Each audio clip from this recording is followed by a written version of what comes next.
Steve? Carlos, what do you guys know about Pentaro and what made him the choice to jump straight from Double-A?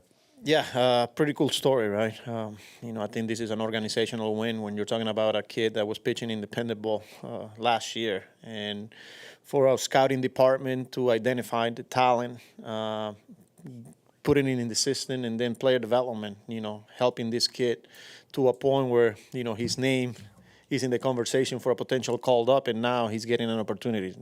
Credit to him, obviously, because it's not easy what he did. But yeah, man, this is a kid that continues to get people out. He's kind of like a funky delivery. We got a combination of a sinker and a cutter. So yeah, pretty special day for him. Dream come true. And look, with the way we at bullpen-wise, he's a guy that can give us up to 75, 80 pitches if we need to. So looking for length here, and we'll go from there. Tony?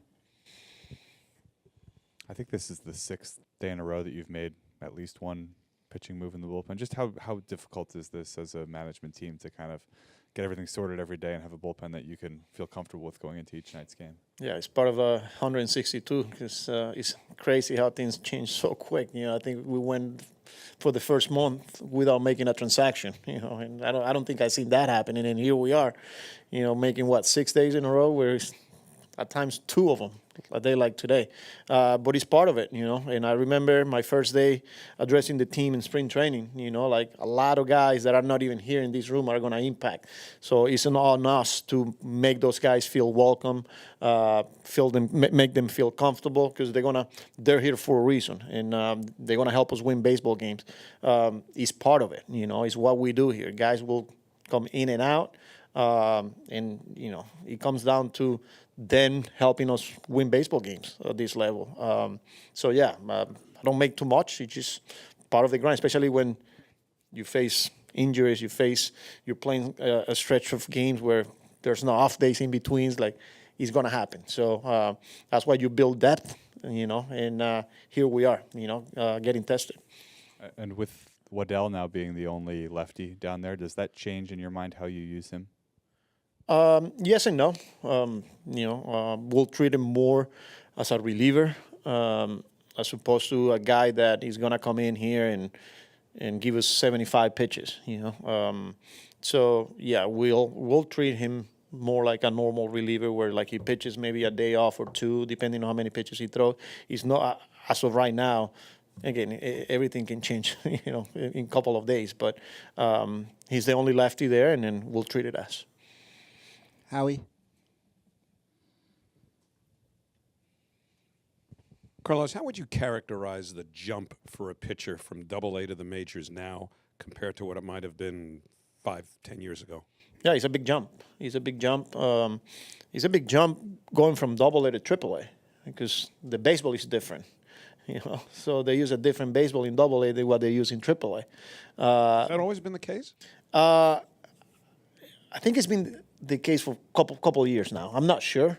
But the good thing with Pentaro is in the fall league, they use the same big league baseball, so he's used to it. And then that's part of the development with the kids now, where you try and tell them to use the big league ball before they get to AAA level. So when they do get there, they're not, in this case, when they get to the big league level, So it's different. It's a big jump.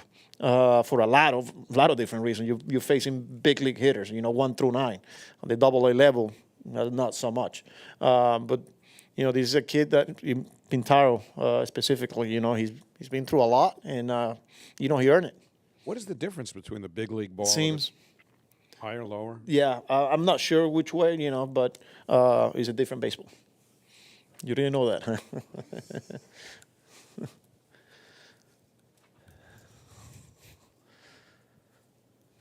Joe?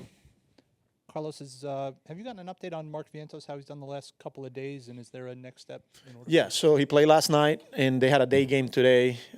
Played third base, got 3 at bats. That was he was only going to get. He was on because he played third base.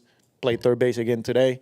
So he'll be back here tomorrow. Now we got to get with the trainers, talk to him, and see if he needs an off day after playing back-to-back, or he's ready to go and play for us.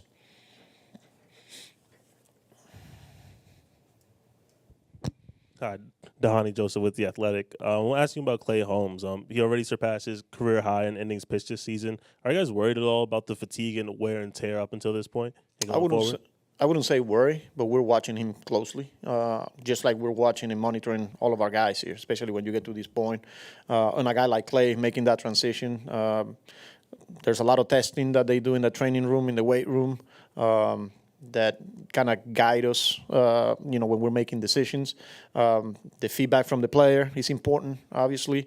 So as far as like us being worried, no, but we'll continue to monitor. Everybody good? Thank you, Carlos.